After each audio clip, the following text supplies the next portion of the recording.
Welcome to the December 15th, 2025 Township of Springfield Planning Board. Adequate notice has been given in accordance with the Sunshine Laws. Notice was published on December 5th in the Star Ledger, which is one of the official newspapers for the Township of Springfield for 2025, also posted on the Annex Building December 5th, 2025. Let's do a salute to the flag. I pledge allegiance to the flag of the United States of America and to the republic for which it stands, one nation, under God, indivisible, with liberty and justice for all. Will our engineer/board secretary please do a roll call? Chairman Alex Kaiser. Present. Mayor Rich Huber. Here. Mr. Barnett. Here. Mr. Laufer. Here. Mr. Cedarquist. Here. Ms. Tamayo. Here. Mr. Wishna. Here. Vice Chairwoman Sharon Kessel. Here. Chairman Tiger. Here. We have a quorum. That's awesome, great. Okay, so a couple things first. First, the meeting minutes at the last meeting, the meeting minutes for last meeting is going to be taken care of in January. Our dates for next year were out there on the Zoom meeting. Please look at them. They're not official, but just as a guide for you to see what's out there for the dates for next year. So we're going to go in executive session. Matt, do you want to discuss executive session real quick for us? Sure. Just for everyone's edification, the purpose of the executive session to go and discuss with the board matters of attorney-client privilege related to pending or potential litigation. Can I have, so it'll be maybe 5-10 minutes max for the public's awareness. Can I have a motion? Mr. Chairman, Motion. I'd like to make a motion to go into executive session. Second. No, everything's being seconded by Sharon today. Sharon? Second. All in favor? Aye.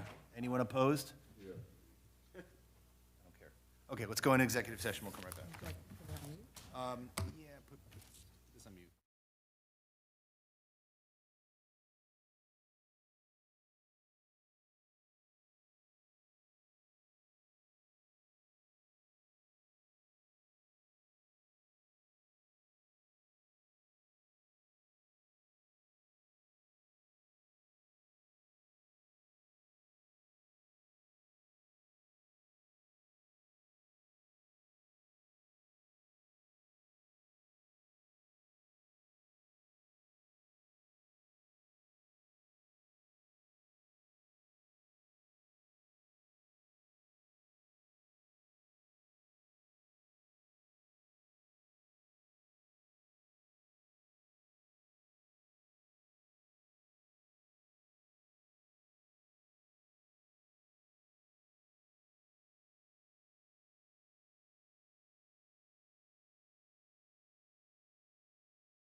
right, so let the record reflect at 7:14, we're back from executive session. Can I have a motion to enter into public portion?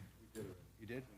Oh, we did. Okay, great. I forgot. Okay, so let's get started. So the first thing on the agenda is application 9-2024S, Congregation of Israel, Springfield, 339 Mountain Avenue, Block 1801, Lot 33 to 36 and 39, an amendment to the resolution. Counselor can come up and give us a very brief overview. Wherever you feel more comfortable with. Now, Tamara, will the people on the Zoom hear Counselor? Well, hold on one second. So, hold on. So, In here. you can't hear us at all? You want me to say I can something? hear you, Counselor. You want me to say something in the mic? Can you hear this? In here? You can always hear Clara. I know that, without a mic. Wait 1 second. Counselor, I can hear you vaguely enough to carry on a conversation. Can you hear me talking on through the microphone? Okay, so I mean,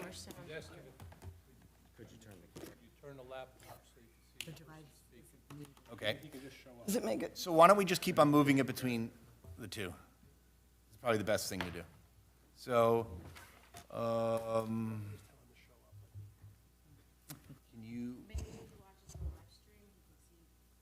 can you watch, if we, no, probably not. Let's give him, let's move this over to there. And stay with me. Yes, absolutely. That was what she suggested. Go ahead. It's the town, YouTube, Google Township of Springfield YouTube.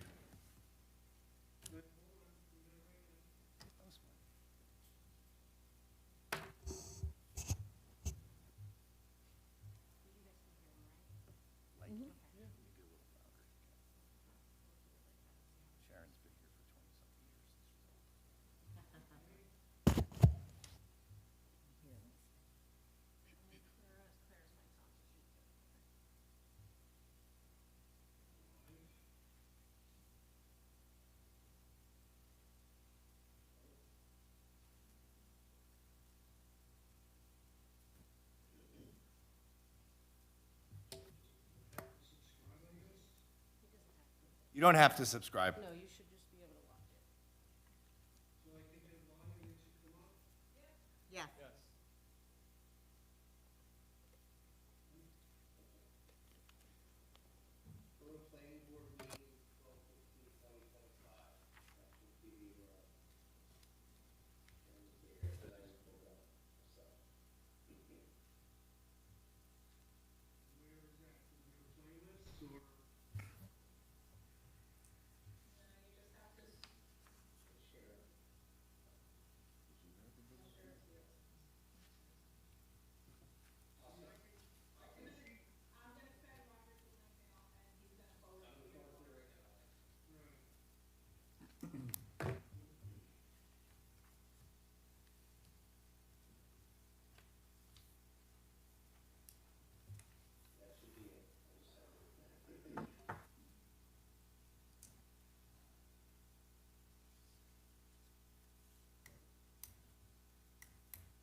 Okay, we're going to get started. If you somehow lose connectivity or interrupt us, just interrupt us so if you can't hear. Counselor? Perfect. Counselor, if you can give us a brief overview of your letter? Yes, thank you. Clara Horelik, on behalf of Congregation Israel Springfield. As the board knows, I am requesting an administrative amendment to the portion of the resolution that involved 18 Pitt Road. And it had, as you know, 18 Pitt Road is owned by Congregation Israel Springfield. We've owned it since July of 2022. I am not requesting an amendment to the site plan. I am not requesting an amendment to variances that were approved. I am requesting a minor change to a condition of the memorialized resolution. And the resolution, as it was written, placed certain conditions on 18 Pitt Road.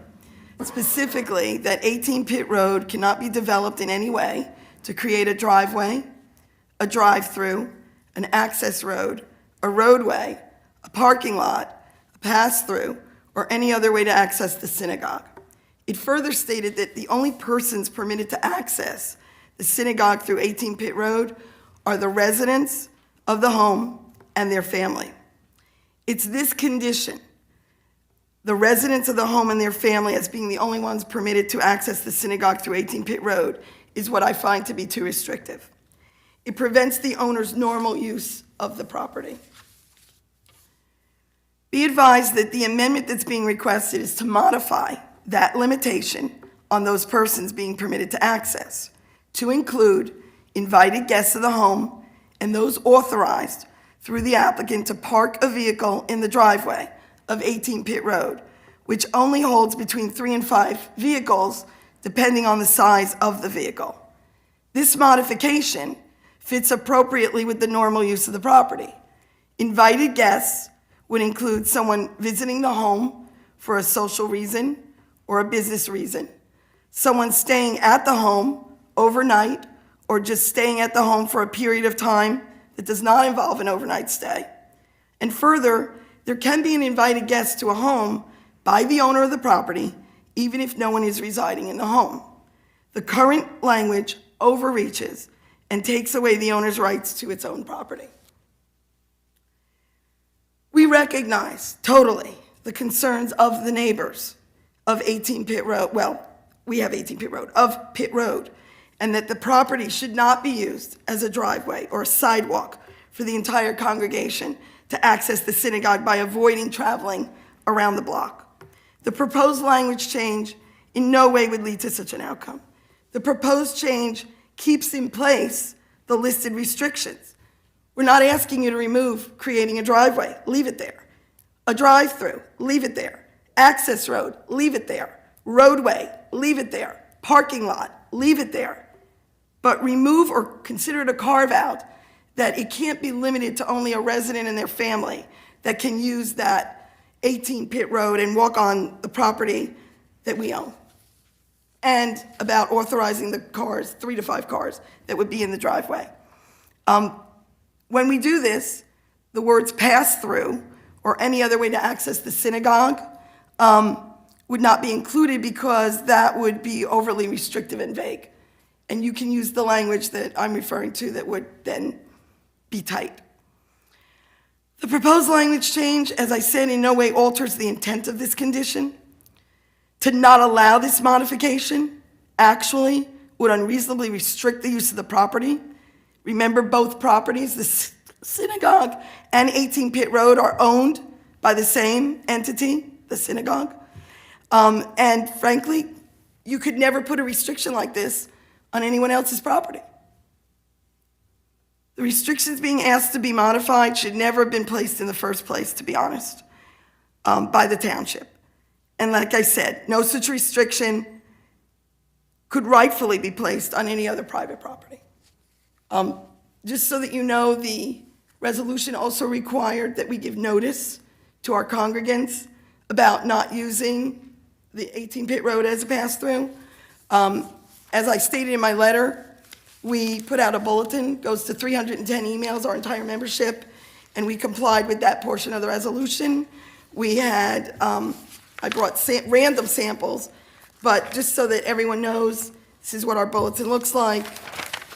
2 pages usually, and there's a box, it says notice, and it specifically states, please do not use the 18 Pitt Road backyard as a shortcut to the shul. Synagogue and shul are synonymous.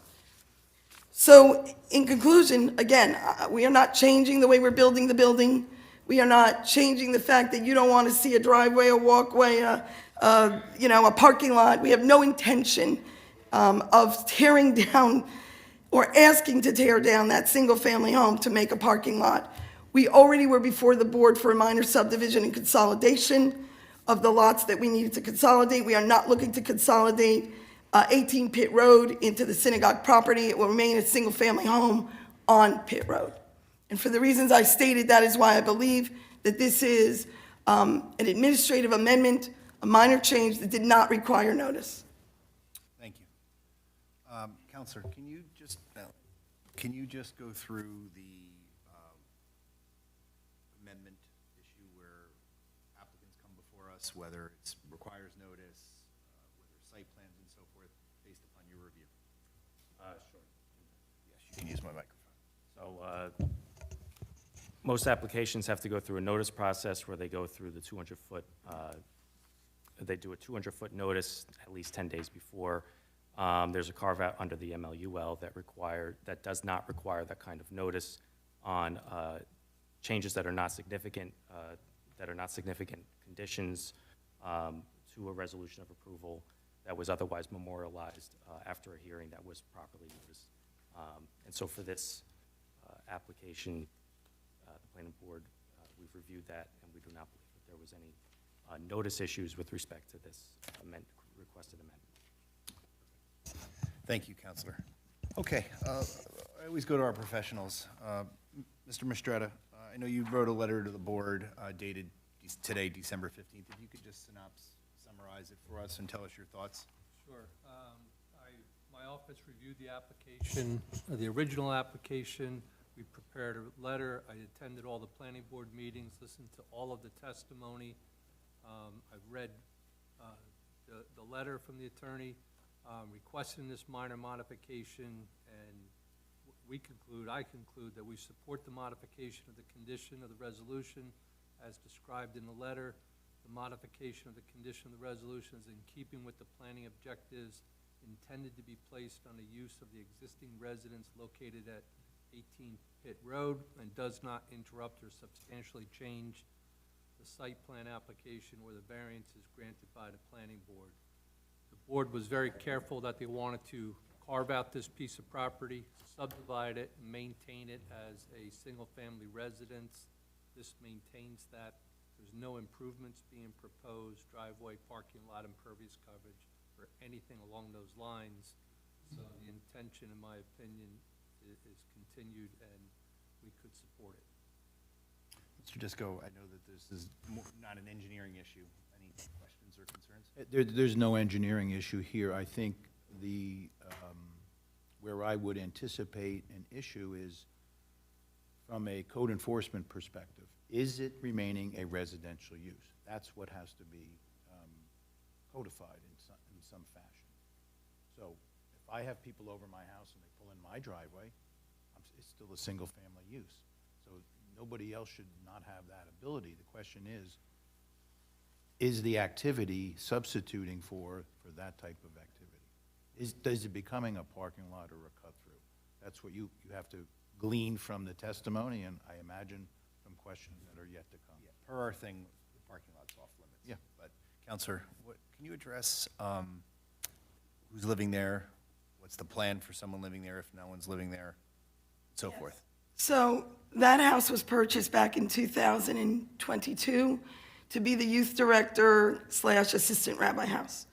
Up until March of this year, that has been the youth director house. We switched youth directors. Well, actually, the youth directors that were there, they chose to leave. And so that is the reason why the house became vacant. With respect to this idea of it becoming a parking lot, I assure you, I will put on the record, there's absolutely no intention of anything along those lines. We want it to stay a single-family home. We want it to be the youth director house or an assistant rabbi. Right now, it just happens that the people that are working as youth directors have their own house. That's why they're not living there. But they don't have a permanent contract. So accordingly, it will remain for the purpose that we originally purchased it. With regard to the use of the driveway, the only people that are using the driveway are anybody that we authorize. This is not our parking lot that we tell people, oh, you know, if you can't find a parking space in 339 Mountain Avenue, drive around the block. We have an additional parking lot over there at 18 Pitt Road. No. You have to understand that on the Sabbath and holidays, we're an Orthodox synagogue. So we don't ride. So for several reasons, the use of that driveway would be pertinent to our religious concerns. If there was somebody, for example, that was visiting, who can't walk a long distance, there's no reason why that person, if A, they're staying at the house, or even B, if they can drive but they can't really walk a far distance, can use that access. Again, if we have a guest lecturer who stays at that house, who's observant of the Sabbath or the holiday, they're staying in the house. There's no reason why they can't, on their own property, on our property, walk out the front door, through the driveway, through the gate, and go to the synagogue. I mean, our intention is not that this become an access point for our entire synagogue. That's absurd, and it hasn't been. The truth of the matter is, we've owned it since 2022, for 3 years. This has never been an issue until now. Okay, Counselor. Counselor over there talked a little bit about that she felt like it was restrictive or against like their use of their property. Can you provide the board a little bit of that? Sure. What Mr. Relic is alluding to is that they have two properties that abut each other. And so the restriction that has been placed as far as the condition is concerned is very specified as to only those who live within the property have access to two contiguous lots without, and they're contiguous in that they don't, there's nothing in between the two lots. So synagogue owns both, if I'm correct. That is correct, yes. Owns both 18 Pitt and the synagogue property directly behind it. And the condition that was placed in the original resolution, what the applicant is saying is unreasonably restricts the ability to utilize both properties as if it was a regular two homes abutting each other or two properties abutting each other. They wouldn't have to go through the same process, so to speak, to get around it. So I think that's what the application is here before us. I'm going to go around, before we open up to the public, and we have some counselor on Zoom from one of the neighbors. Aaron, any questions? Would you like to ask of our professionals? Since March.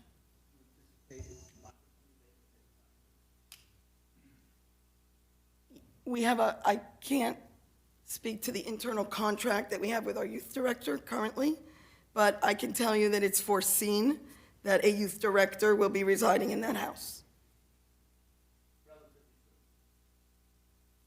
Yes, I can't say the dates because there's an open contract issue in terms of hiring, but what I can tell you is that we will have no intention of using that house for, it was said in one of the letters from the attorney for Mr. Pazer, like this is only phase one, that we're looking to, knock down the house and make it a parking lot. I will put on the record, we have absolutely no intention of doing that. In addition to that, it was stated that, well, this is going to become the access point for the entire congregation. For starters, I, as one who walks to synagogue every Saturday and holidays, I go Mountain Avenue. Most people go Mountain Avenue or South Springfield Avenue or Shunpike. Yes, there are people who belong to the synagogue that live on Pitt Road, and there are some people that live on Fieldstone, but the majority do not live on those streets. It would make no sense for anybody that's coming down Mountain or coming down South Springfield or coming down Shunpike to then walk up 3 houses, go through a backyard, go through a muddy, grassy, snowy, whatever, when you would just continue on a regular sidewalk or walkway. There's not even sidewalks over there on Pitt Road. A lot of people have a lot of children. That's one of the reasons why we came before the board that we needed to expand, because there's over 200 kids in the synagogue. Nobody's taking strollers through this grassy gate of 18 Pitt Road to try to get to the synagogue. And I've also heard that, people are being dropped off there to cut through. If people are being dropped off, they'll be dropped off in front of the synagogue and just walk in the front door. There's no point in dropping someone off at 18 Pitt Road. Committeeman Kaiser?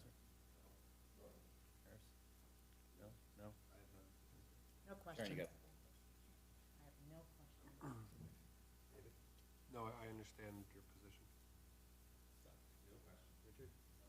Okay, so seeing none, I'm going to take this opportunity to open up to the public, but in this case, for the first public, we have someone on Zoom. We have a counselor. If you can introduce yourself and tell us who you're representing, and then open it up for questions. Tiger. Larry Powers, Hogan Longo, Moran Dunstan Dukas for Mitzi and Rob Praisner. They're the next door neighbors. They live next door to 18 Pitt. Just first, from a procedural standpoint, because I know I'm going to need to make my record here.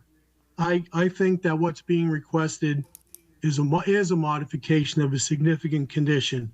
I really don't see how you can alter a condition, significant or otherwise, of a resolution for an application that required public notice in the first instance without requiring public notice. This application wasn't even advertised, no public notice was posted.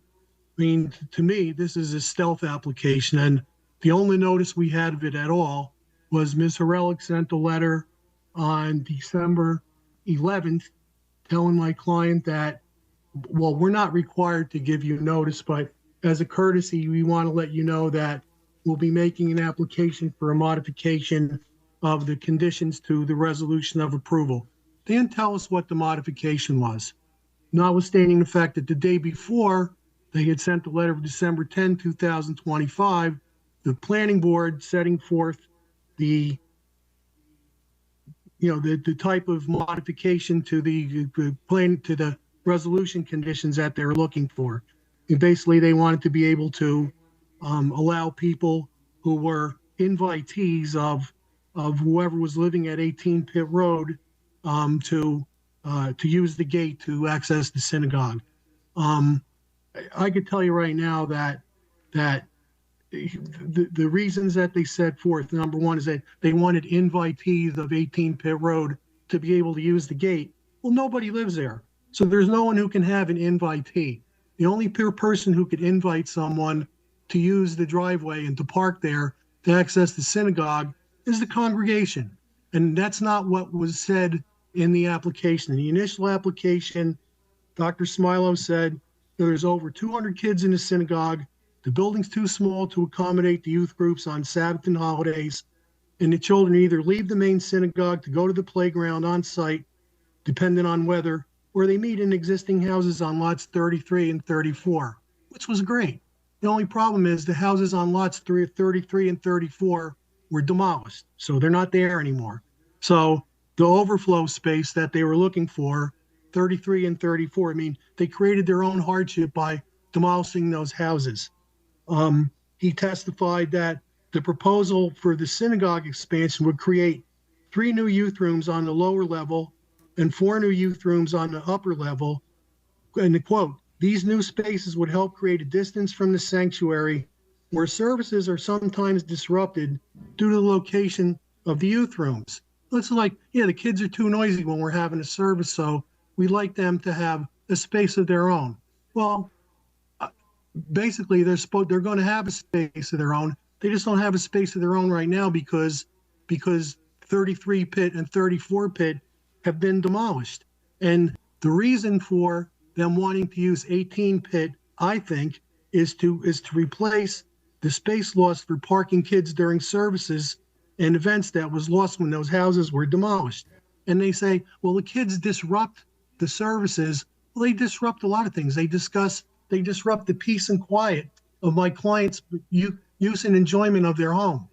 I have to tell you that I have a video, if we can do a little screen sharing, I have a video that was taken in late September that shows how this property is being used.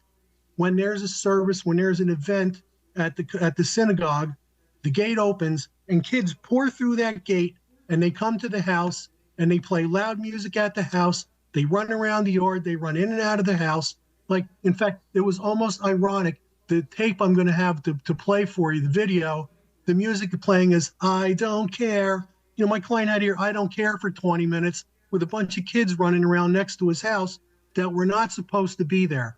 The only people who were supposed to be there were the youth director and his family. And now, Mr. Relk's like, well, we only want to use it for like some overflow parking and, but only people who are authorized by the congregation. Well, they can authorize anybody. Anyone can use that. And that's not what the resolution originally said. So if we can screen share, I'd like to show you the video. Let me do that. Try, or does it? Oh, I can do it. Host isn't allowing sharing for this meeting, so you got to turn it on. Well, actually, as to this video, first of all, I don't know the authenticity of this video. I don't know anything about this video. I don't know the real date of this video. I have no idea whether the music that was playing, if this was on a Sabbath or this was on a holiday, that's not our music. We don't do that as an Orthodox synagogue. So I don't trust in the credibility of that video. I watched the video, because it was sent to me prior. It definitely is of the home. It describes similar, kids running around. I obviously can't tell the date. It doesn't say the date. There is music playing, but I definitely can authenticate, in my opinion, that it was 18 pit, I guess, 16 pit, 20 pit, that area. You could see it by the fence. So I'm gonna let him play this video, just at least so we can see it and hear what he's talking about. I'm putting my objection on the record to that. Sure. And So I would, wait 1 second. Are you saying you can't you can't share it?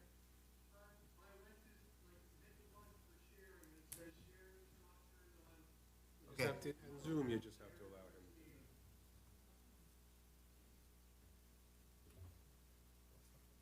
How do I allow him to share? I'm not a Zoomer. and Mr. Chairman, I would like to be able to comment on his comment and on that video Of course. as soon as we're done with this. While this is being done, who else from the public is here on this application? Just the two of you guys? Okay. I unfortunately don't know how, I don't really use Zoom, to be honest. David, do you know? Because you're a Zoomer. The two texts. How do we let? If she emails it to somewhere, or can I text? I mean, I have it on my phone. Yeah, don't do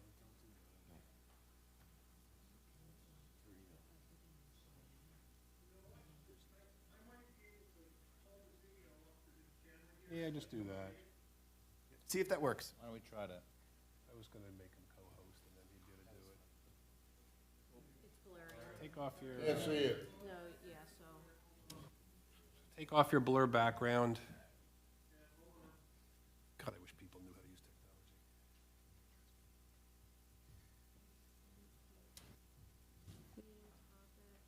Or just make him co-host and he should do it. He puts it right in front of I his don't use face. Zoom, All right, there you go. it's just showing them.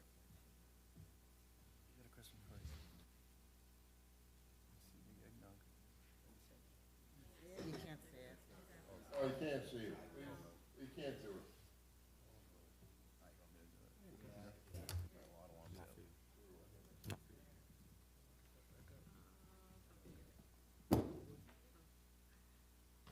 We're just trying to let you share it. We can't see it right now, so give us 1 second, Counselor. I mean, from what I can see, there's like one kid that's running toward the synagogue. That's what I'm seeing.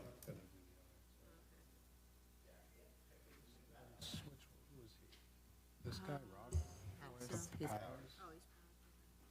Click on it. Yeah, there it is.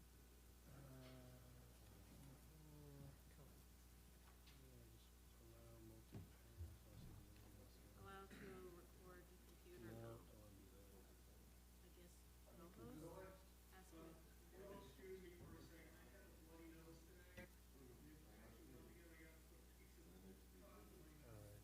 All right. This You video, should be able to share now. oh, no, he Now try to share it with us.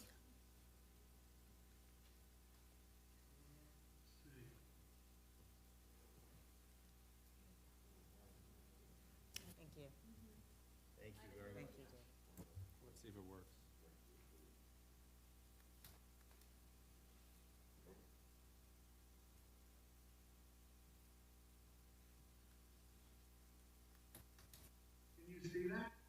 No.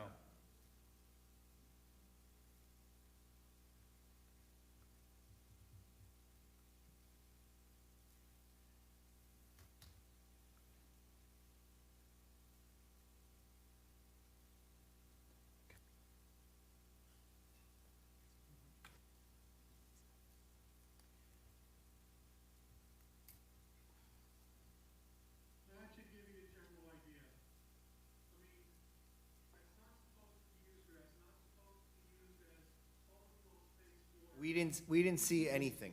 We didn't see anything. You could also request a share too, and we'll be able to do it. See if you can request to share. But he's co-host, so he should, But you're a co-host, so you should be you're able not to. sharing the right way. Hold on, now it looks like you're doing it. Probably not, yeah, you probably have to select. Oh, that's cute. There you go. How about now? Yeah, we see it now. Good.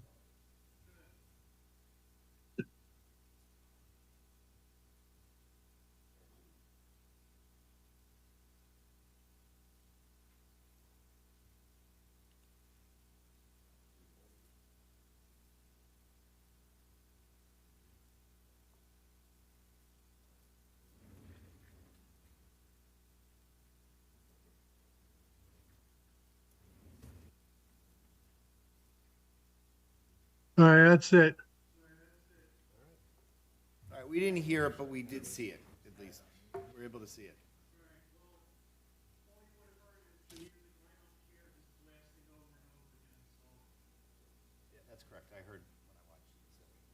So that's clearly not what the purpose of that building was. The purpose of that house was to be as a residence for the youth director, and the use of the gate was supposed to be restricted to him and his family accessing the synagogue. Now they have a totally different use, which is overflow space for the kids that they can't be in the synagogue building proper because they disrupt services. So now they disrupt the quiet peace and enjoyment of my client's property. I mean, it's not right. I mean, we didn't get any planning report from Ms. Horelik. We only got Mr. Mistretta's report like 2 hours ago. We didn't have any opportunity to see what type of relief they'd be requesting. We had no opportunity to get our own planner to respond to this. And I think it's a modification of a significant condition because they're stealthily trying to implement a change of use of 18 Pitt under the guise of, well, we just want access so that people can park there, only people that we allow to park there to use the gate to get to the synagogue. And they said that, well, and one of the problems is we lost a bunch of parking spaces because there's a trailer in the parking lot. Well, I thought the trailer was for maybe construction, but it's not. And that's a trailer in the parking lot, takes up 7 spaces that is being used as classroom space. So again, I mean, they should have thought of that before they tore down 33 and 34 Pitt, but they didn't. So now my client has to suffer for it. And I don't think it's fair. That's my. Okay, thank you. May I address this? Go ahead. One by one. First of all, the 2 houses had to be torn down in order to do the expansion project. Second of all, you couldn't be more wrong about the use of the trailer. We don't have classes. We don't have a Hebrew school. We don't have anything like that. The trailer has 3 big rooms for the children so that on the Sabbath, since we don't have the 2 houses anymore, that's where the kids are, in that trailer. I'm not done. That's where they are on holidays as well. I don't know about your video, but I can tell you with certainty that on a Saturday or a holiday, there is no way that there was music blasting out of 18 Pitt Road for an Orthodox synagogue for any children to be there. I will further note that the fence that exists on the synagogue property that we installed, that has been there all along, which has a gate, if a kid had gone through or 2 kids had gone through, that is not actually the same as this idea that people cannot pull up in front of Pitt Road on 18 Pitt Road and start using 18 Pitt Road to come through and make their way over to the synagogue. A couple of the other things that you said, which are not accurate at all. And by the way, the trailer wasn't meant for construction. The trailer was always put there for the children. And in terms of when it went there, the trailer has been there since the end of Rosh Hashanah and Yom Kippur, which are our high holidays.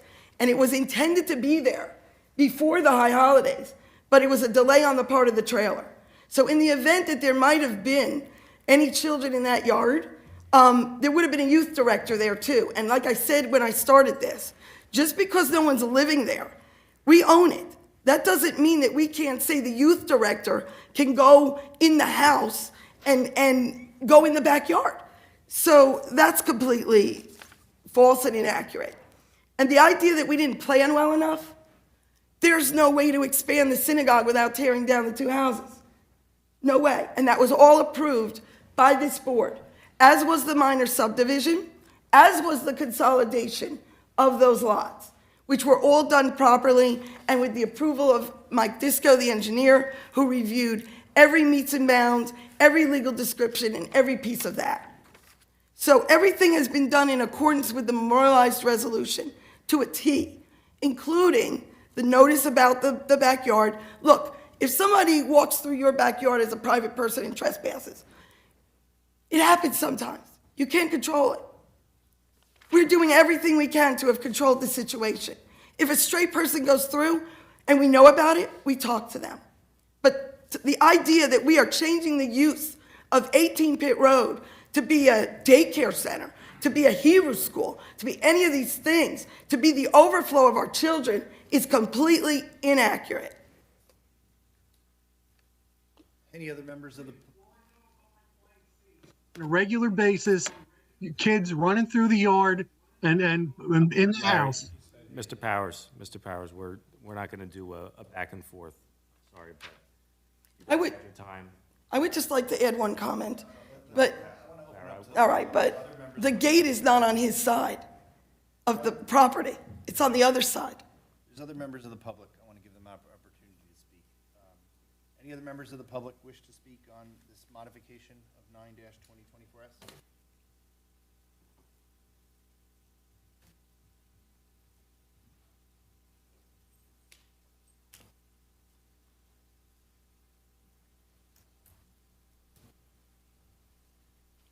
Just one at a time. Yeah, one at a time. One at a time. You could talk and then, or, Eddie, is that what you want to do? Is it on? It's on? Oh, it is on. Do we have to state like our name? Yeah, or just is state it- your Just name. state your name. Tracy and Adam Glazner, 24 Pitt Road. We're the other neighbors of 18 Pitt.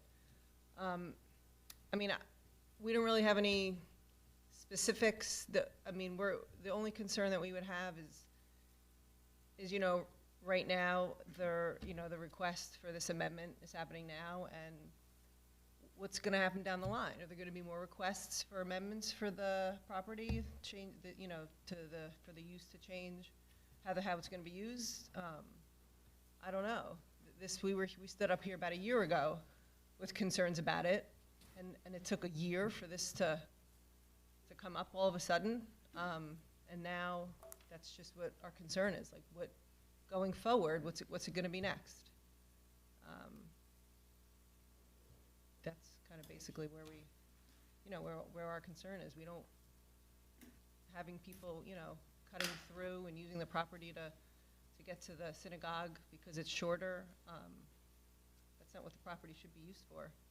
It was under our impression that it's gonna be a residence, which is fine, it's a residential area, and we have no problem with that. When it's gonna be a residence for somebody, who knows? Nobody doesn't seem like that information is being shared with anybody. So that's kind of where our concern is with, how's the property really gonna be used going forward? And I'm Adam Glazner, 24 Pitt Road. I will state the same, that it's just like, okay, you're bending rules, when does that stop, right? Our request has always just been, just be respectful, right? And I've had this conversation with some of the congregants before about being disrespectful, right? You guys have properties here in town too. How would you like it if people are going back and forth, across properties, constantly, right? It's one of those where you see them come in, you see them come out, you hear the cars. I don't live next to a 7-Eleven, right? I live next to a residence, and I expect it to be used like a residence, like I use mine, and it's not being used like that. While I don't have the videos, I see this and hear the same things that the Praisners are seeing, right? I see the kids running through. I see all kinds of things happening, even during the during the weekends and during the high holidays.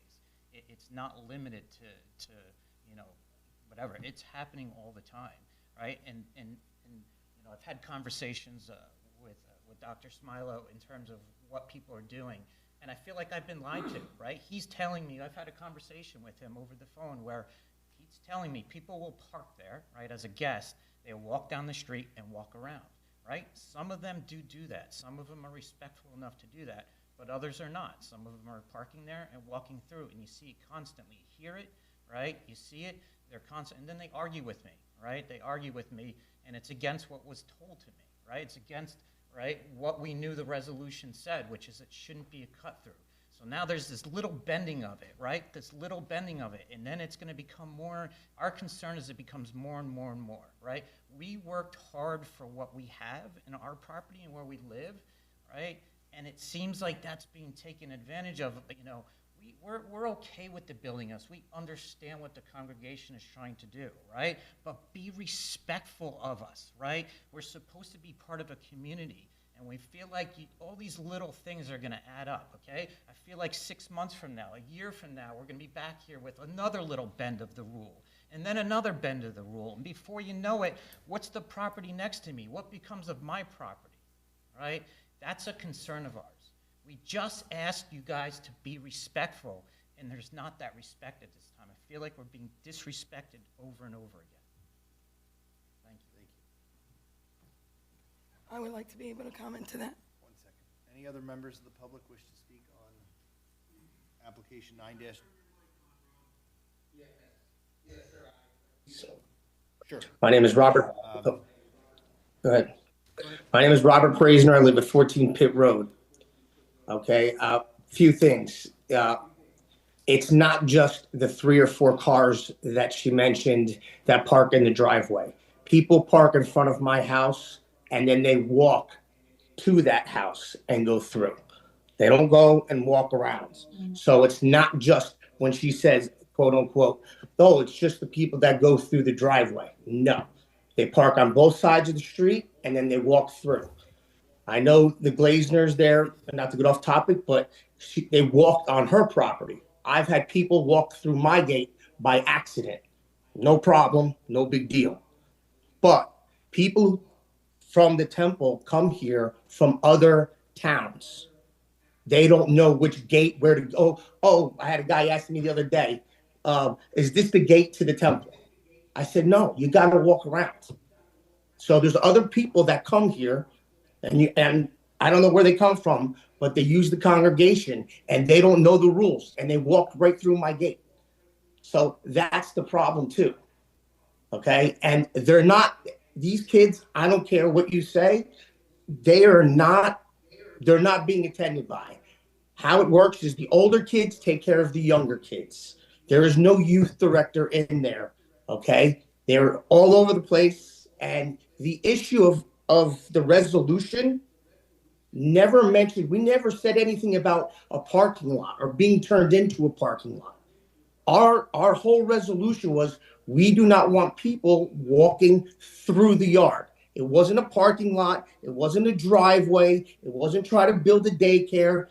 That had nothing to do with the resolution. If you read the resolution, it says no trespassing through, meaning walking through. I'm not saying you're going to turn it into a parking lot. She mentioned that like 5 times. I don't know what that means. I never said anything about a parking lot. All I'm saying is no trespassing through the gate. That gate was put up the minute the house was sold, which was no permit pulled, no survey done, okay? So I'd like to see all that information because that gate was never approved. That gate was never there. I've lived here. I know the neighbor next door. They're great people, okay? That gate was never there. That was put in the immediate minute that they bought the house. Without permits, no survey, nothing. And again, I'll reiterate, it's not just the people that park in the driveway. I get what she's saying. She can do that. That's fine. I'm okay with that. But then she uses the loose term of invited guests. Well, technically, if you belong to a church or a congregation, everybody's invited, right? So that means anybody can come through. So I don't want to hear that, like, oh, well, they're invited. So how am I supposed to stand out there and go, are you invited? Are you invited? Are you invited? Are you invited? Come on. It's just, I'm telling you, it's gonna get worse. And I apologize for my, my tension, but things have happened and I see it every day. And Right. it's just gonna get worse. And that's all All right, I'm, we got it, Rob. yep, I'll leave it at that.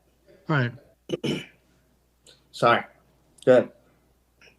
I'll mute my mic. Now, can I address Thank you. both comments? 1 second. Well, thank you. Yes. I'll start with the comments from the Glazner family. When they talk about seeing something happening there and it's constant, we have no Hebrew school. We have no daycare center. We have no nursery school. Our secretary is there during the day. Nothing's going on during the day except early morning prayers and late prayers in the afternoon, evening. The amount of people that come to that clearly fit in the parking lot. We did lose 7 parking spaces to the trailer. That is true. And that is part of a justification why, if we authorize someone to park in the driveway, it's because we did lose 7 spots. But we own the property. If you wanted to tell somebody, yeah, you can park in my driveway, can the town come in and say, whoa, whoa, whoa, whoa, you can't tell them they can park in your driveway? You can't do that. And we, as the owners of the property, if we invite somebody to stay at the house, they have every right to use the property, to walk on the driveway, to walk through the gate, to walk in the backyard. And as to permits, we did get permits for everything that was done at the synagogue, including the fence. It's our fence on the back lot of the synagogue. If we want to have a gate on the fence, and we own 2 properties that are, contiguous, we can put a gate. Now, as to the kids not being supervised, that couldn't be further from the truth. That's why we have a youth director. And it's fact, we don't just have one youth director. We always hire a couple as the youth directors. So that's 2 supervising adults, and he is correct. We do have older children. I'm not talking like little 12-year-olds and 13-year-olds.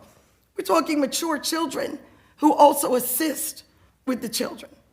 So in that regard, that's just all grossly exaggerated. As to your resolution, page 34 of page 39 of the resolution, there's 39 total pages, it most certainly did say, and this was the intent. This is a direct reading of it. Lot 39, also known as 18 Pit Road, will not be developed to be utilized in any way to create a driveway, drive-through, access road, roadway, parking lot, pass-through, is the language in there, or any other way to access, and it specifically states the only persons permitted to access the synagogue through Lot 39 are the residents of the single-family home of Lot 39 currently occupied, which is true at the time, by the youth director and their family, who, through testimony, have the access. We're not in any way taking any of that away. We're not trying to change the use of this as a single-family home, but let us use it as a single-family home. If the township came to any of you, or the Glazers or the Praisers, and said, you know what? We're not gonna let you have your guests go through your backyard, even if your backyard neighbor says it's okay to go through. I mean, I know lots of families who their kids, they're all friends. They go through the various backyards because they say, you have my permission. You can go through the yard. Why is the synagogue, single-family owned home, being singled out, no pun intended, as having these unreasonable restrictions which are truly taking away the rights of the use of the property? This is normal use of property. And this idea that it's vacant, that wasn't our plan. Our youth director left. It happens. It happens in any congregation, any church, anything that an employee may leave. It is not our long-term plan to keep this empty. In fact, just the opposite.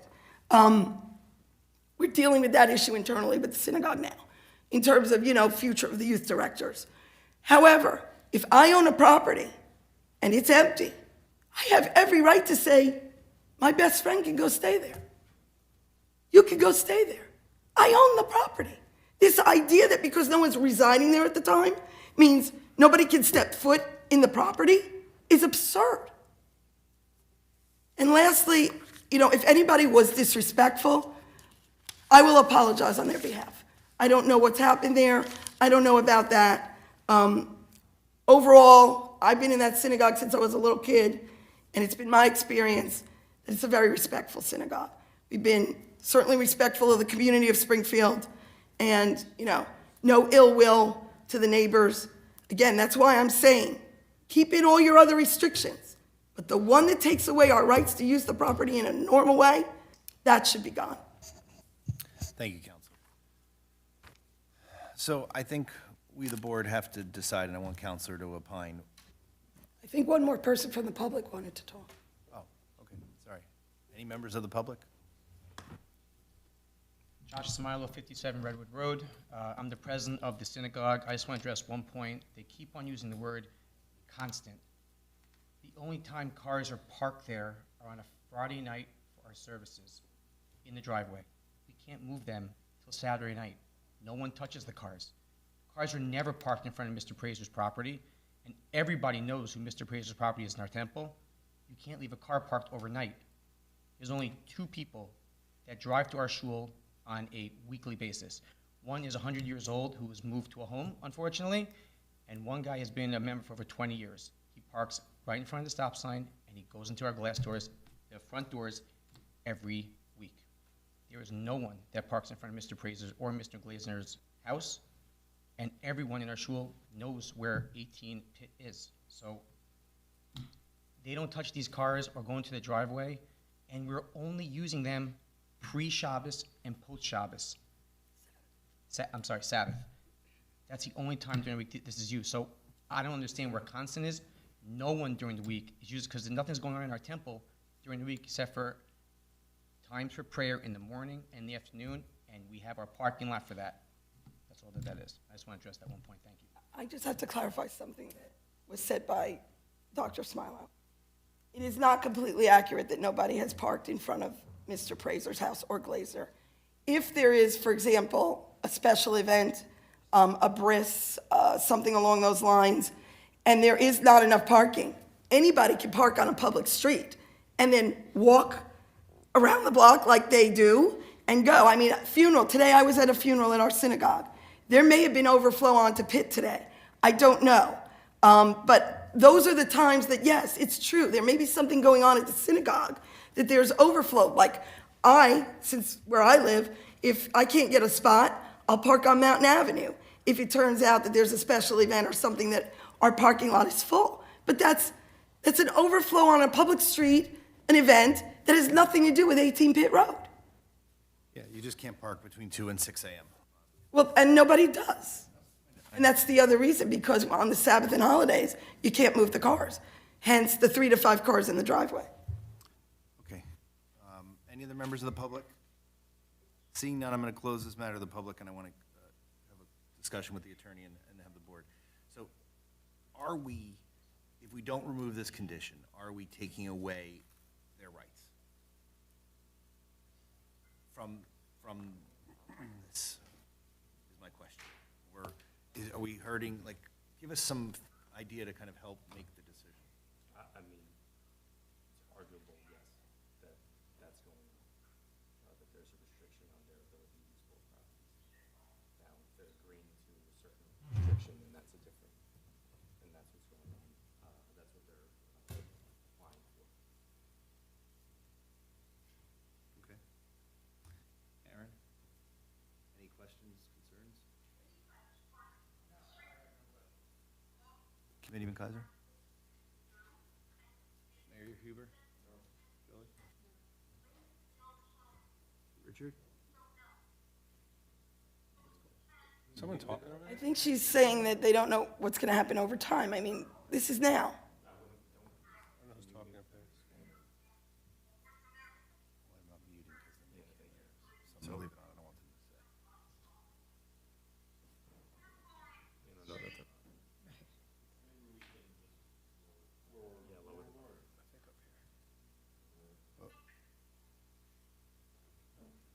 Richard? Mr. Wisha? Mr. Barnett? Can you just remind us again what you said earlier about the minor change to it? So we didn't notice, obviously. Sure, You sure. mentioned something about the why. It was with respect to notice, so under, I'm sure I'm gonna misquote it, but 40:55D-12A, I think. I'm not gonna challenge you. Is the code, is the MLUL, it provides for notice provisions with respect to, applications before the board. Specifically, if there is a request for a modification or alteration of a condition on an application that had been memorialized previously in another resolution that had been subject to a full notice provision, if the modification is not a substantial modification or a significant change to a condition, then the notice provisions do not apply. This is considered a substantial modification, and yes, it would need the full notice as if a regular application was brought forward. So mostly what we need to consider is this substantial or not? Well, if And then, the but board we're- determined that it was a substantial change, then it would require Right, a full right, notice. right. And then obviously for the modifications. No thanks. Sharon? No. No? Okay, so,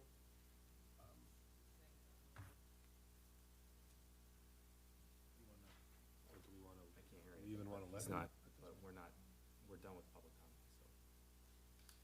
Counselor?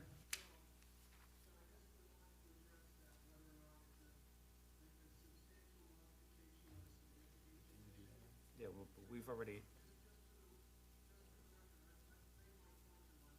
Yeah. And that's part of the record, and, Chairman, if you could just address the letters that we received. Yeah, all the letters that we received are going to be put in the record with our board secretary. And the video. Yes. She has the video via email. I checked with her. So it comes down to, you know, whether we feel like we should allow this change or we don't allow this change. Is it going to cause, you know, are we taking away from their rights? Are we hurting their rights? You know, who polices this? You know, ultimately, it can't be this board. That's why we have a code enforcement officer that will eventually step in if there's a problem in the future, Bob Herbert. And that will be the case for the temple and for any of the residents that if there's anything going forward, whatever the board decides goes to Bob Herbert through the township. But we would have to decide as a board whether, you know, I believe it's a minor condition. We do minor conditions all the time, some of which don't come to the board. This one was important enough that we wanted to make sure because of the sensitivity of it. But Mr. Disco takes conditions off all the time, whether it's trees or whether it's landscaping or whether it's signage, whatever. Those decisions are made in the field. But this one we wanted to bring before the board. And the good news is we were able to get both residents here to be able to hear their concerns and hear what their comments were. So I'll just poll the board, starting with Mr. Cedarquist. Do you feel that we should loosen the condition to allow the driveway for invited guests that could cut through, and if anyone's parked on the street, because it's a public street, to be able to utilize the back gate if they feel? That's not what, I wasn't proposing that. Well, I were you was not proposing So that. you're proposing just this? Yes, only the driveway, the 3 to 5 cars. I wasn't proposing people could park on the street go ahead. and go through the gate. Okay, so the 3 to 5 Want cars. to vote for what she's asking? You have to. What? You asked for a poll. No, I think didn't you poll. wanna What did pose they, it I wanted to hear what everyone, okay. Okay, go ahead. Entertain a motion to approve that condition. Do it that way. What? You have to. Okay, Sharon wants a second. Second. Okay, I was just gonna get everyone's thoughts. Can I have a roll call, please? We had discussion. They had discussion. We got asked, we did get asked. And everybody had a comment, that comment said something. We've had a comment. I mean, what else can we say? He made a motion, and it was seconded. We have a roll call, please? Mr. Cedarquist. Vice Chair Kessel. Yes. Mayor Huber. Yes. Committeeman Kaiser. Mr. Barnett. Yes. Mr. Laufer. Yes. Ms. Tamayo. Yes. Mr. Tiger. Yes. Mr. Wishna. Yes. Okay, so.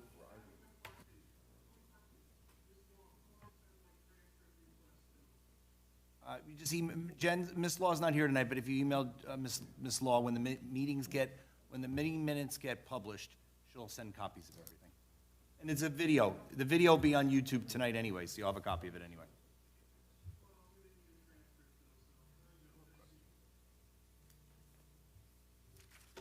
Okay, so the last. Board. Thank you. So the final application is, yeah, let's just take a 1 minute, 2 minute recess, and then we'll bring up the final application.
Tamara, we're back on? Okay, we're back on the record. Let the record show at 8:18 we're rejoining. We're going to hear application 9-2025S. It says U Dumpling. I thought it was the Ugly Dumpling, but U Dumpling, Springfield, New Jersey LLC, 40 US 22. Block 3105, lots 1 and 2. This is the old Fridays for preliminary and final site plan conditional use for a restaurant. Go ahead, Counselor. Mr. Chairman and board members, thank you for coming out this evening, and it's exciting reuse of the property. I mean, I look back on the prior approval, and I think in 20-something years ago, I appeared before this board for the TGI Fridays. Oh, really? Joe Steiger from Dynamic, and we were laughing when we looked at the old resolution. But no, it's a great reuse of this property. I think it'll be exciting. I don't know if anyone's been. I've been to the Ugly Dumpling down in Linden, and it's a really sharp operation. They're going to spruce up the facility. And just want to, again, we have received, and Mr. Chairman mentioned this, we've received Mr. Disco's report, and we've received Mike Mistretta's report, and we'll confirm when we have our testimony of our engineer. No problem complying with any of those terms and conditions. Really just, and I think you'll be impressed also with the aesthetic improvements they're going to make. So first, what I'd like to do is our witness, Sean Wee. This is a conditional use, to be clear. Correct, and we meet all the conditions. You meet all the conditions, that's what I want to put on the record. You're agreeing to all of the Correct. conditions in the letter, except one we'll add in about a full landscaping plan subject Yes. to the approval of the engineer. So I think you can give a very brief overview because it's a. Yeah, I was going to conditional keep use. it under like 2 or 3 hours. Yeah. You have I 5 did that. minutes. I did that. We have an important for the thing mayor. after, Yeah. after you're done, so we, It's got to be sworn in. Sean Hui of Ugly Dumpling. All right, can you raise your right hand? Do you swear or affirm that the testimony you're about to give is the truth, the whole truth, and nothing but the truth? Yes, sir. Okay, you just stated your name. Can you do it again and spell your last name for the record? Yeah, Sean Hui, S-E-A-N, last name H-U-I. All right, Mr. Wee, obviously, I've been to your location in Linden, but just give the board just a brief background on Ugly Dumpling and then what you propose for this site. Yeah, so I'm the construction manager for the Ugly Dumpling, New York, Virginia, Delaware, Maryland, the East Coast. We're expanding fairly quickly. So this proposed location, we intend to continue the same concept with made-to-order soup dumplings and valves and a lot of Chinese favorites, General Tso's. Everyone loves that orange chicken. You know, our typical hours of operations would be Sunday through Thursday, 11 a.m.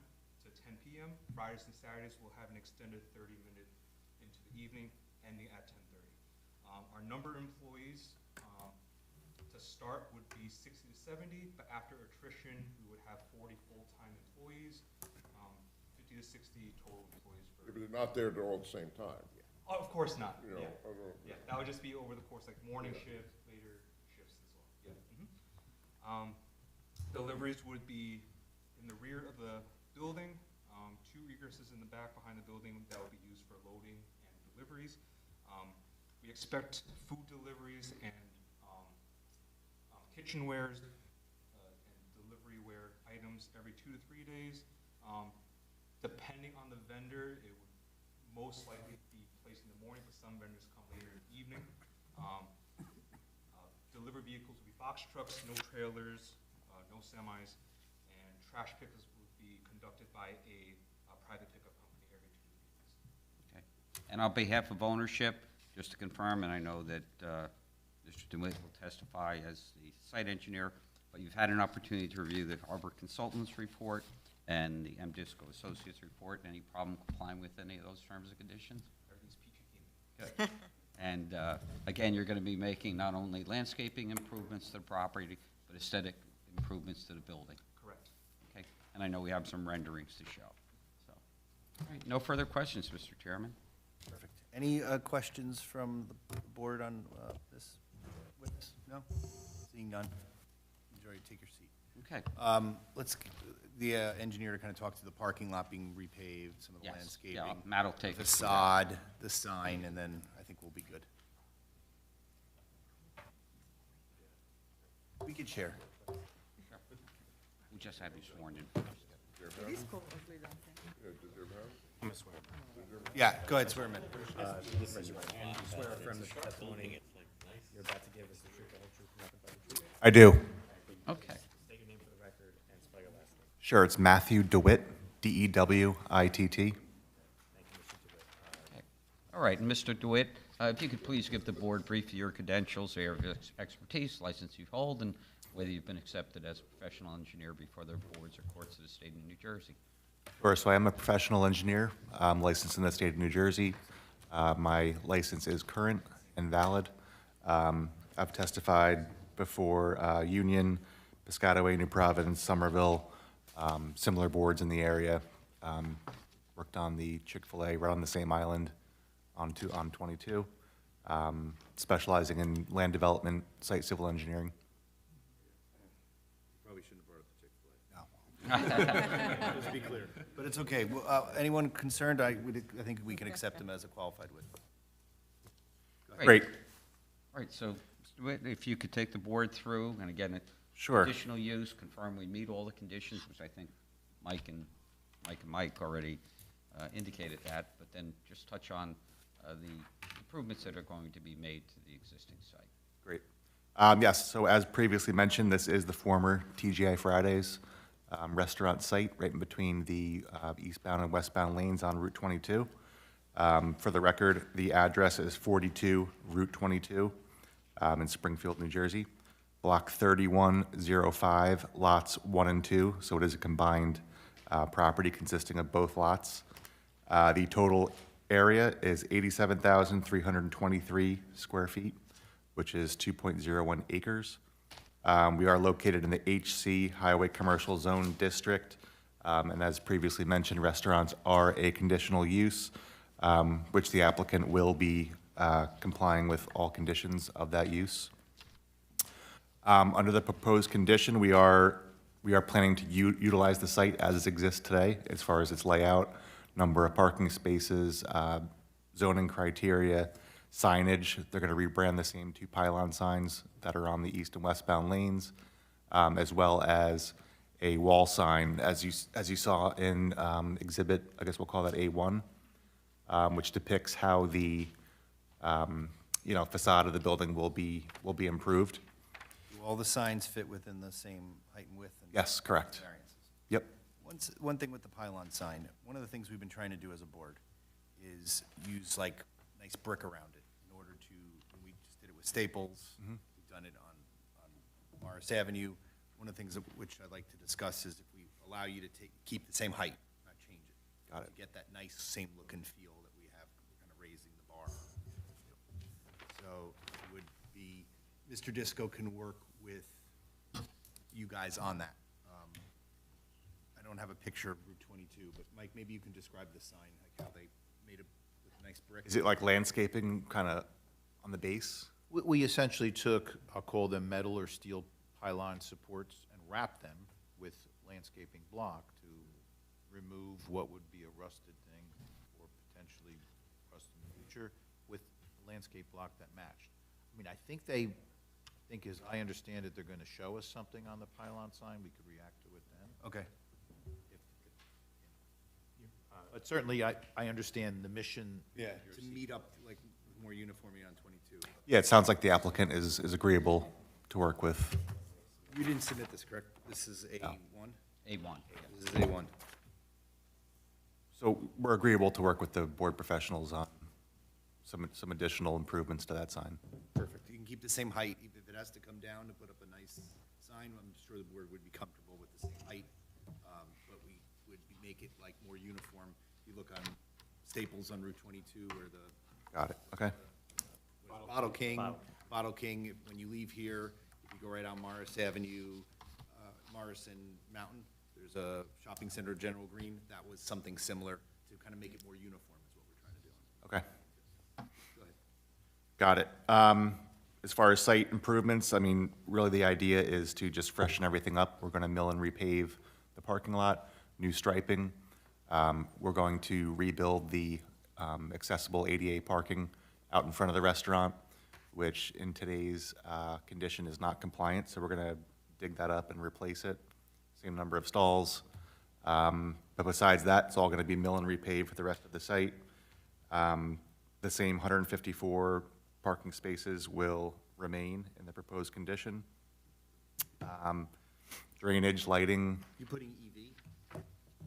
currently that's not proposed, Like, do they have to put EV? just because we're not putting any additional parking, so technically. So it's not a new parking lot, they're not adding any parking spaces. They're obviously milling and repaving it, so the EV standards, called the uniform standards, talk about new parking lots, and then, of course, any site plan phasing in future. So, I mean, I think, Mike has a different opinion, I certainly respect it. I think they could certainly offer to phase in EV in the spirit of what they're doing as you go forward. I understand they weren't proposing anything now. I don't think, again, because the lot is existing. How many parking spaces is it? 150. 154. Plenty of parking. There's no parking issue, so adding EV is not going to in any way have a negative impact here. So, how many EV would they need for 150 spots, or required? There's on parking lots over a certain size, they have a percentage. The percentage is pretty small. I think you're talking about under 10 here. I don't have this committed to memory. It's always been our You have to pick- understanding Yeah. that if you're not adding parking spaces, you don't need to install Okay. them. It's, again, if we were at 50 parking spaces, adding another 50 Okay. But we can look into that and review it with Mr. Disco, but right now it's not part of the plan. Anyone? Yeah, keep going. We'll worry about that at the end. Continue. Okay. The directional signage will be replaced as well, because I believe a lot of, the stop signs, do not enters, have all faded with the reflectivity. So the intent is to replace those as well, to bring them up to a new standard. Landscaping, the plan we submitted did have a landscape schedule. We're planning to kind of fill in the gaps around the perimeter of the site that have, the last 20 years have disappeared or for whatever reason. So the intent is to freshen up basically all the landscape areas with shrubs, flowers. The current plan proposes 104 total evergreen shrubs, 160 deciduous shrubs, 76 various types of ground cover, 14 perennials, and 86 individual potted, like ornamental grasses throughout the whole landscape. So the intent is to freshen up the site. We're going to use the intent is to use the same lighting that exists today. Currently, that lighting's off, so the applicant has agreed to, when it gets energized, kind of evaluate its condition. But the intent is to utilize the same lighting scheme that was originally approved and update if there's a bulb out or something's deficient, we'll replace it. Drainage stays the same. There is one manhole that we noted. It's the original storm scepter inlet on the east side of the site, and that's the last junction structure before it leaves to go into the U-turn lane on 22. We are proposing to replace, right now it's a solid manhole cover. We're going to replace that with a slotted grate, just to allow for some additional drainage from the parking lot to get into the storm system. But besides that, utilities remain the same, stormwater remains the same. Really the intent is just to kind of freshen up the property, bring it up to standard.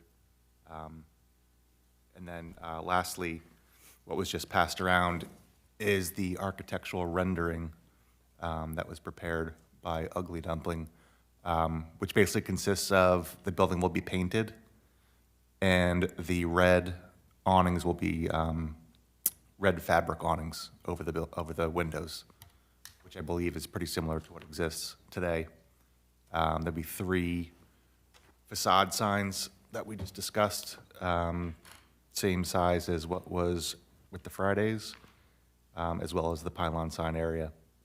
And as I said, we're willing to work with the board professionals on any additional, facade or plantings around that sign. Mr. Disco, anything? No, the A1 that we all are looking at now, the signs are compliant. They don't exceed 5 foot in height. They don't exceed the lot or area percentages. They are consistent with what TGI Fridays have. They're limited to one facing each street. So here there's 3. You turn, technically is a street. So 3 is what TGI Fridays had. 3 is what you're getting. You could construe it to be compliant with 1 on each eastbound, westbound, and Would you be willing to work with them on the pylon to? absolutely. And one additional thing for the record that I believe came up in one of the letters was lot coverage. We are not proposing any additional lot coverage. So based on our calculation, I know 85% was approved back in 2002. Our calculation shows 80% exists today, and we're planning 80% for proposed. Mr. Disco can work with that. Mr. Mistretta? No, just with the clarification that there's no increase in impervious coverage on the site. Correct. Because I think either my letter has it wrong or I misread a note on your plans, because that was one of our comments. I saw that, and yeah, it must have been a typo of some sort, because we are not proposing any additional. It'll stay at 80%. Perfect. Mr. Cedarquist? Chairman, not to interrupt, the upper right of A1 shows the pylon sign. So again, that support we would certainly look to beautify in any way without compromising compromising site safety. And if they have to start from scratch, or they choose to start from scratch, I would assume this board would not have any issues with the same height. Sounds like they're gonna work with us. Yeah, perfect. Mr. Cedarquist? Mr. Wishner? With all the additional landscaping coming in, is there a plan for irrigation system to water it so that it doesn't die immediately? Good point. I'm not aware if there's a system today. Currently, I don't believe so.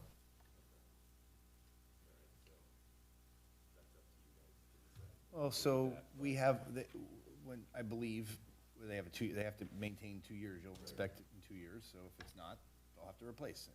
2 years and a day, then it's up to them. They're still gonna wanna maintain Yeah. it with the money they're putting into this building. Okay. And then, I'm going to pylon, I'm not deferring only to our engineer here. Your pylon sign is, you're basically utilizing the same cabinet that was there, which is a TGI Friday prototype, which is this weirdly irregular shape. If we're looking to do enhancements to the pylon, would you consider doing something a little more geometrically pleasing and maybe more aligned with your brand? You can keep the same height that you have, we're not I'm gonna ask you. getting nods in the back. Perfect. Good, that's a good idea. You don't want to look like TGI Fridays, they went out of business. I did like the Jack Daniels chicken, but, anything further, Scott? Nope, that's it. Mr. Barnett? Pretty straightforward.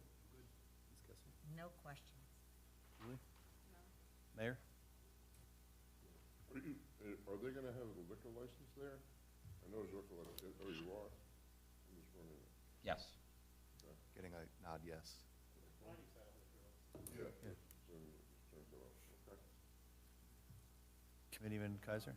The awnings are gonna be new. I know Fridays had red awnings. We're replacing that. Totally, to make it Scott, chairman, yeah, that's fine. Just do a new sign. Yeah. It would make me happy. To the planting, you know, I think TGI Fridays had a lot of vegetation and it was probably nice when they were in business. But I think now if you drive past this site, and I think what Scott was getting to, not only is it dead, but it's kind of like this overgrowth and not being taken care of. And unfortunately, that's what happened to the properties. It's been gone for- Unlike other Route 22 properties, this had a significant vegetation. Unlike the neighboring lots, if you go up and down, a lot of it. This has been closed for 2 years, January. Closed the first. Yeah, so, 2 years. but even towards, I think, even in those 2 years, the vegetation got out of control. So somebody's got to, through Disco, kind of really has to take a look at how to improve that. Having not gone to an ugly dumpling, but I pass Edison location all the time, and that is probably one of the sharpest looking restaurants. So whoever worked on the Edison one, it looks like that is the credit to Springfield. It really does stand out, and I've said multiple times passing it, I gotta go there, and then I looking forward to it.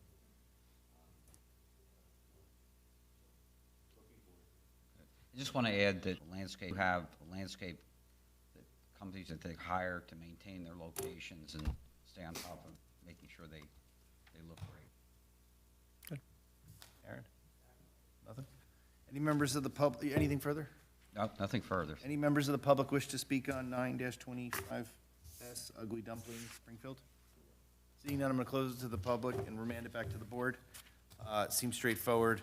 I think the other conditions is that all the site work has to be done prior to a CO unless Mr. Disco feels like there could be like a bond or something posted, so that way they can open. If it's winter, they can't plant, pave, and so forth. We can leave that to you to work out, but it needs to be something to make sure it gets done. The pylon sign, I think that was a great indication that what Scott said. If you start from scratch, you can use the same height and area. 100%, just make it better. Yeah, just make it better. It's ugly right now, so maybe that was your intention, ugly. Kind of on brand. Yeah, on brand. It wasn't when I appeared here in 2002. Yeah. Okay, any other conditions I'm missing? No? agree to all the letters that were. Repaving the lot. They are, yes, they're repaving. So I just. But if they end up opening because it's April and it's winter and they need to pave a different time, Mr. Disco will work that out with them.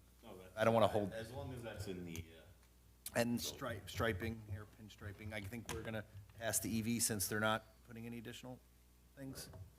No additional. Great, okay. Sharon, go ahead. I'd like to make a motion to approve 9-2025-S for preliminary and final site plan, and incorporate the conditions as stated by the chairman. Second. Have a roll call? Vice Chair Kessel. Yes. Mayor Huber. Yes. Committeeman Kaiser. yes. Mr. Barnett. Yes. Mr. Laufer. Mr. Cedarquist. Ms. Tamayo. Yes. Mr. Wishna. And Chair Tiger. Yes. One last thing, when are they opening? He's hungry. Yeah, my kids like the soup dumpling. Proposed 3.5 months build out. So April-ish. April. All right, good luck. See you soon. Thank, All right, thank you very much. Okay. And enjoy and a safe holiday season. Thank you, happy and healthy holiday. It'll be adopted in January. Okay, before we go, we have something very important. So Ms. Kessel's been on the board for over 2 decades, longer than me. David, she's longer than you too, right? On this board, yeah. Yes. Rich Oh, and I. Rich. Well, Rich is a fixture, so whatever. The only ones that have been on here long. Yeah, and next year's my 20th year, so that's a long time you've been on here. So I remember the first time I met Sharon, I was sitting like how Ken was sitting out there watching the board, 'cause he was gonna join, I was gonna join. And, Sharon was going through many different things with, whether it was Autoland and other things, and I got an opportunity to speak to her, and it was really the first time I met her. Enjoyed being on the board with her for almost 2 decades. You've been a pleasure, and She hasn't enjoyed it, though. she had to sit next to me. She had to sit next to me. So I can't thank you enough for your service. On behalf of the board, we brought you these nice flowers. Thank We you. brought you these nice flowers. Thank you. And I know the mayor and council. The town also. For the 22 years on the board. Thank you. When we're Zooming with you, we want to be able to see that in the background. That's right, that's That in right. the background. That has my name on the back, so you don't forget. All right. Well, I'm gonna check. I couldn't get it all. No, Sharon, we appreciate all the service you've done for us all these years. Well, thank you very much. It has been a pleasure and honor, and Who was the president when you started? Oh, gee. George W. Bush. She looked that up. I did. But, I remember the first year that I was on the board, Rich and I were on the board. The entire year, we did the Skyline Ridge One application. application. One application We for had, a year. we sometimes twice a week. Yep. And it failed. And they would go till 11 o'clock at night. Yes. It was unbelievable. But it has been just a wonderful experience here, and nobody works harder than Chairman Tiger.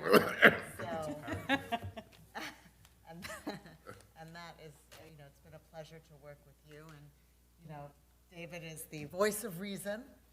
So, I'll miss you guys. I'm still gonna be in New Jersey, just not in Springfield, and, thank you. Good luck to you. It's been wonderful. Thank you, Sharon. So why doesn't Sharon close us out? Not yet. She'll make a motion to adjourn. Make a motion. I'd like to make a motion to adjourn. Second. All in favor? All right. Have a happy and healthy New Year. See you in January. January Happy 12th. holiday, everybody.